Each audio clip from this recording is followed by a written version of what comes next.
push. Nice. Oh, okay, 12,000. 12,060, and I don't even debuff it with the Servo Skull yet. Okay, so this is pretty good. The activation condition wasn't too hard either. Well, color me surprised. Hello varlets, welcome back to another video, and today we are taking a deep dive / build theory look at the Mechanicus Power Sword.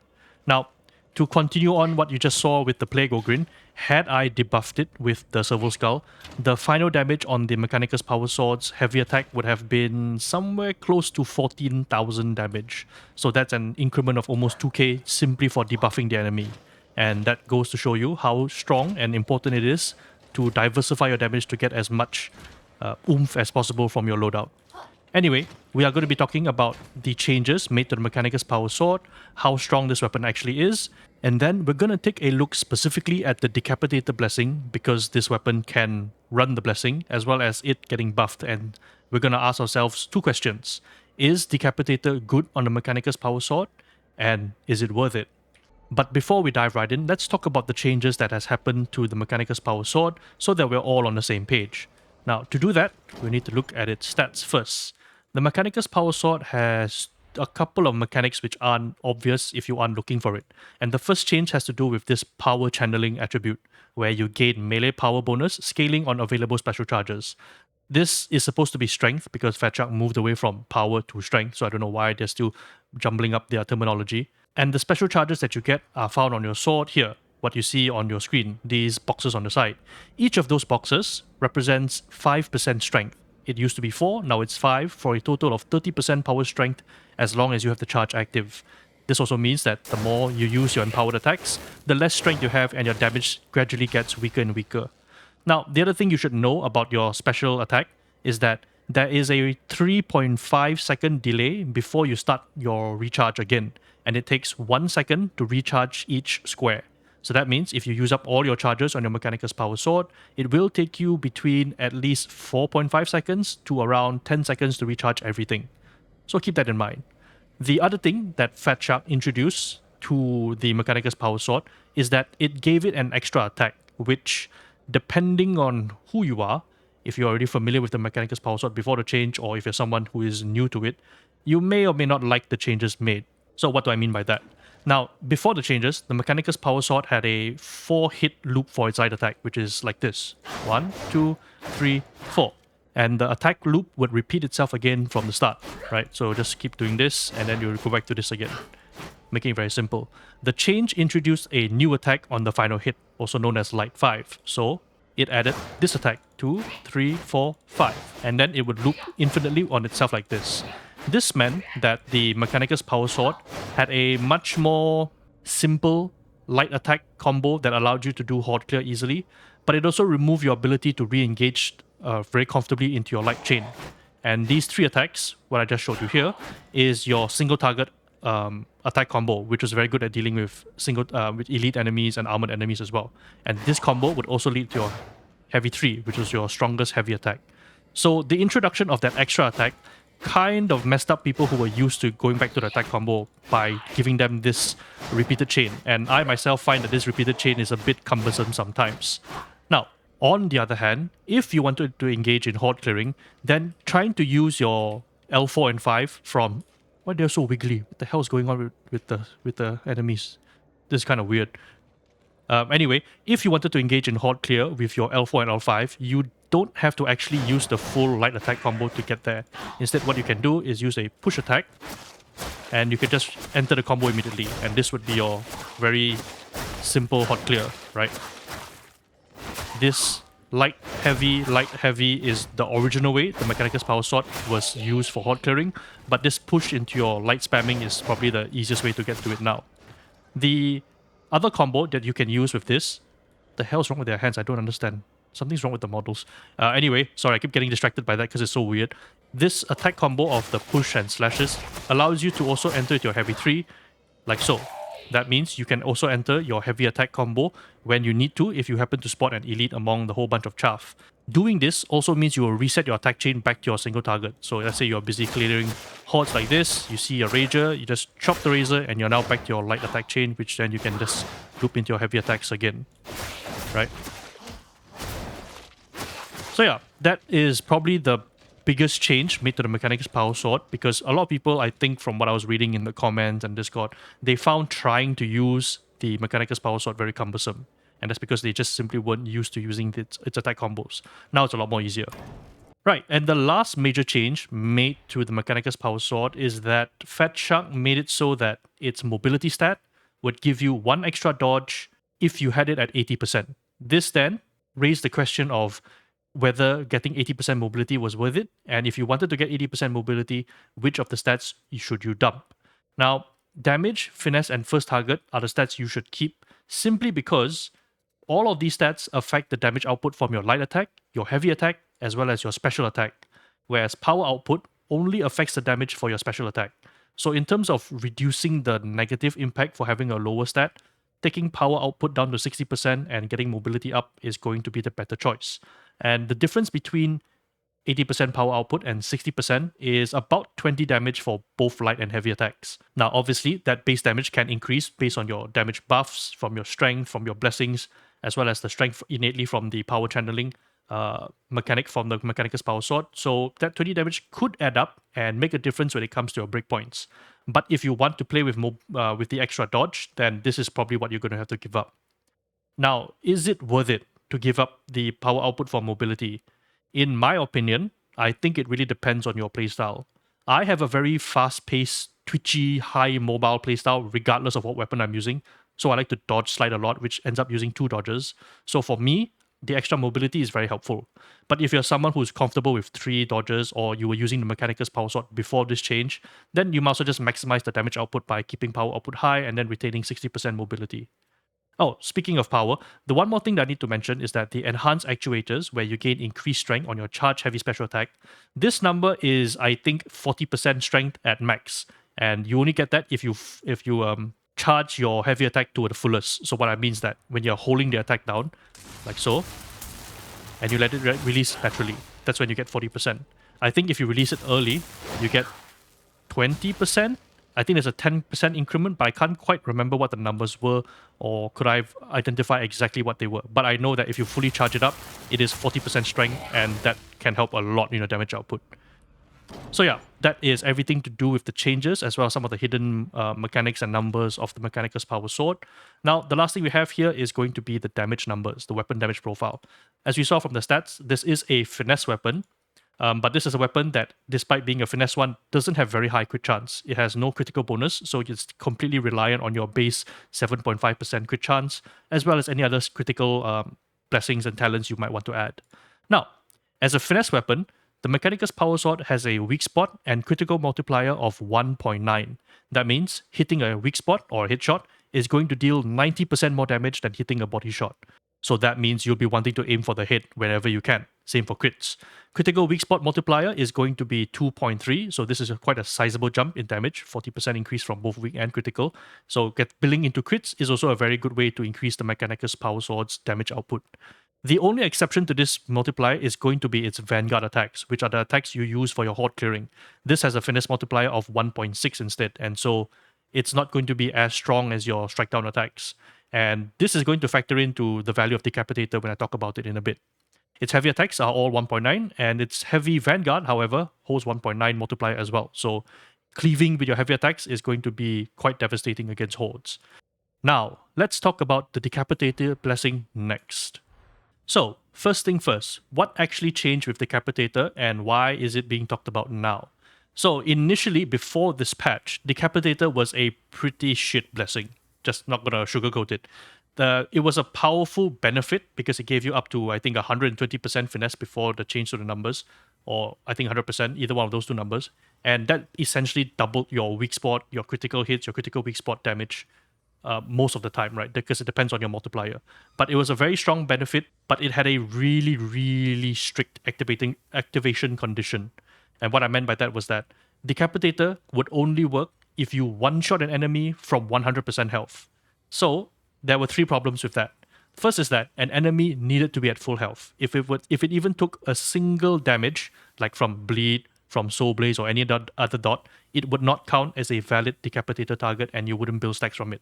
This was obviously going to be a problem if you're playing with a Psyker, with a Zealot, anyone who has AoE damage or has any cleaving damage.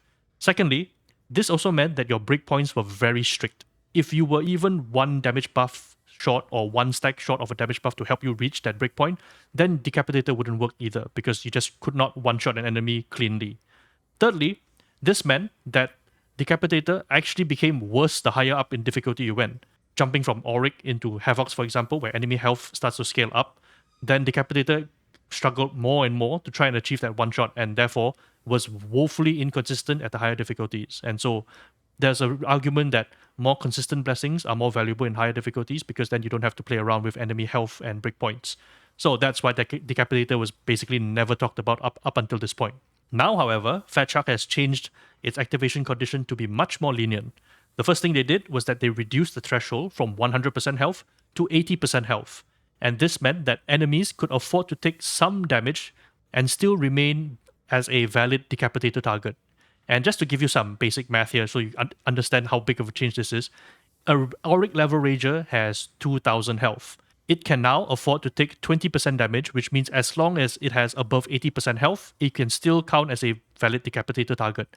That means as long as it has more than 1600 HP, you can still one-shot a Rager and still get the stack. That means the Rager can take up to 400 damage.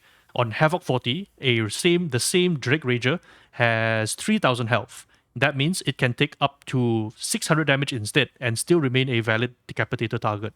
So this meant that you had a much higher margin of error for being able to use this blessing effectively. And this shows when it comes to the uptime of the blessing. The other thing that they did, very importantly, was that they made it so that Decapitator fell off one stack at a time. Previously, in the patch before this, Decapitator only had an 8-second duration. And once those 8 seconds were up, you lost the entire stack of the blessing, which meant Decapitator no longer provided you value. Now, however, if you have 5 stacks, you have at least 25 seconds where Decapitator is giving you some benefit. It will be decreasing, obviously you lose 1 stack at a time, but this means that the first 5 seconds you have 80% finesse damage, the next 5 seconds you have 60% finesse damage, and the next 5 seconds after that you have 40% and so on until it goes to 0. This is of course assuming you don't get any more one-shots in that time.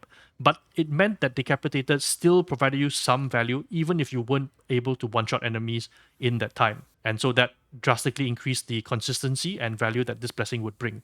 So this now leads us to ask the question, what is Decapitator actually good for?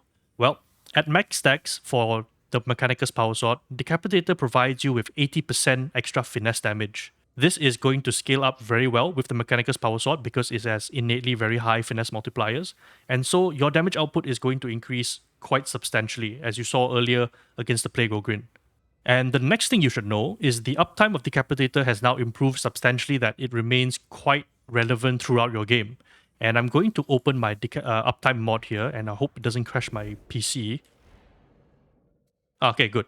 So I've been playing multiple games with Decapitator using different builds, different loadouts, different combinations of blessings and talents to see where it stands. And on average, I find that Decapitator tends to give you around 3 stacks or so throughout your combat engagements throughout an entire mission. This amounts up to about 48% extra finesse damage, which is not bad. This is almost like a tier 3 precog that is up far more often during the time. Now, the stacks you get is going to really depend on 2 things, the type of loadout you're using and how aggressive you are with the Mechanicus Power Sword. If you play very defensively, I don't think you get that many stacks, but if you are very forward, very aggressive with your playstyle, then bling up stacks is not going to be a problem. The highest I got, I think, was, is it 3.32? Yeah, here. I had Decapitator up for 65% of the time, and I had it around 3 to 4 stacks quite often. And this is with superiority here. So I find that this combination is going to be the most useful when it comes to building up your stacks. But in other words, you can count the Decapitator to provide you with between, 48 to 64% finesse damage throughout your regular games. On Havoc, this might change a little. It might be slightly lower because enemies are a bit more tankier there, and your breakpoints will be struggling a bit more. But you can alleviate that by using your empowered attack to score the headshot, to score the one shot. So you can use that to prime your Mechanicus Power Sword with Decapitator stacks beforehand if you're playing on the higher Havocs. Finally, as you can imagine, Decapitator is actually a win more blessing. And what I mean by that is that This blessing gives you more damage for doing a lot of damage. It's kind of like a reward. It rewards itself because the condition is to get one shots, right? So if you can get a one shot, it will give you more damage. And this raised the question that I wanted to find out was that what is the limit of the Mechanicus Power Sword's ability to one-shot enemies on various difficulties? Because if you can no longer one-shot an enemy reliably, let's say mostly this is going to be particular to elites, then Decapitator's value kind of goes down. So I tested it on various elites to kind of see what the limit was. And obviously, we can't one-shot this because this is way too tanky. How much damage are we going to do? 2006, we're not even close. Even if I crit, it's probably going to be like 3006, 3007 or so. So Crushers, completely out of the question. No way you can one-shot a Crusher. But something more reasonable, like a Rager for example, you'll find this very abundant, especially in Havoc. You can one-shot it quite easily, even with no buffs. So right now, I have no buffs, and I'm using specifically this build here. This is my test build. It's not a final one, but it's what I've been using to test out the Decapitator Blessing on my games. Now, against a Rager, we can very easily one-shot them. No problem, right? So now we have Decapitator stacks and we have superiority. In fact, we don't have to charge it for too long. Just a simple hit like that to the head will kill it. So Ragers, easy. Against Gunners, same thing. We can one-shot it, no problem. Now I think I hit too hard, so it crossed the 80% threshold, and therefore it doesn't count as a Decapitator target. But you can one-shot it, so that's not a problem either. Against things like shotgunners, you can definitely one-shot it even with the stab. No problem there. For Scab Rages, which are a bit more tanky and have a different armor type, fortunately, you can also still one-shot them with your empowered attack. Specifically using the heavy 3, because this one does the most damage. See? No problem. Now, Maulers is where things get a bit more tricky, because even if I have some buffs active... Okay, that was a crit, so that doesn't really count. Kind of invalidates my point a little bit. But unless you can score a critical headshot, you probably aren't going to be one-shotting Maulers so easily. You'll reach very close, but that is also not enough, unless you are fully buffed up. So taking down Maulers on Auric difficulty is going to be dependent on how many buffs you have active already. In which case, then you can one-shot Maulers quite well. But the question I had was that, was this still true when it came to Havoc 40? And that's exactly what we're going to find out. So, let's go back to our Ragers first, because those are going to be the most abundant enemies. So this is a Havoc 40 Rager. It has 3000 health. Are we able to, with this build, one-shot a Rager to activate Decapitator? The answer is yes. So even if I don't hit the Rager directly, we can still one-shot them with the empowered attack. So as long as we have an avenue to one-shot enemies, we can still build up Decapitator stacks.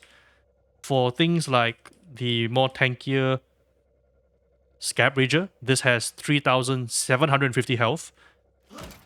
I think we still can, if I remember. Oh no, that was a body shot. That was a crit, so again, if we crit, we can definitely do it.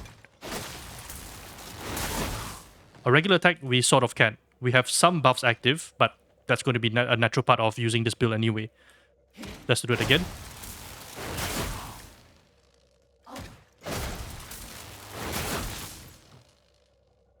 I think we hit it too hard. We're missing a little bit of damage. So yeah, if we have our buffs going, we can probably reliably one-shot a Rager as well. I mean, a Scab Rager. There.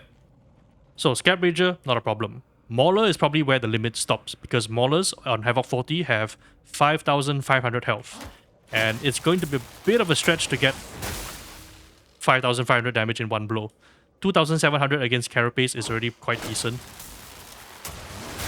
Asking for any higher is going to be a bit too much of an ask, I think. Yeah, we're not going to be able to one-shot Maulers. So Maulers are the limit for Havoc 40 for the Mechanicus Power Sword achieving one-shots. Everything else that isn't a Mauler, a Crusher, a Boss, or a Monster, we can actually handle and one-shot even without the Decapitator buff in the first place. And when I discovered that this was the case for the Blessing, it opened up a very interesting question. If I can already one-shot enemies with my empowered attacks, do I really need Decapitator for the build? Because at this point, it raises the question whether you should be taking some other blessing that's going to give you more consistency and benefits in another form, rather than piling on more and more damage that you don't actually really need outside of a few circumstances like against Crushers, Monsters, and Bosses. So realistically, where Decapitator is going to benefit the Mechanicus Power Sword is actually its light attacks. These attacks will be able to make use of your increased finesse damage in a much more meaningful way than, say, your empowered attacks, because this attack right here will just chop things straight, which is not a problem for it at all. So if we're not going to use Decapitator because it's overkill damage, what blessings can we use? Well, there's going to be one that's a standout among everything else, and that is going to be Sunder. This blessing here increases cleave and plus 10% heavy melee attack damage on energized attacks.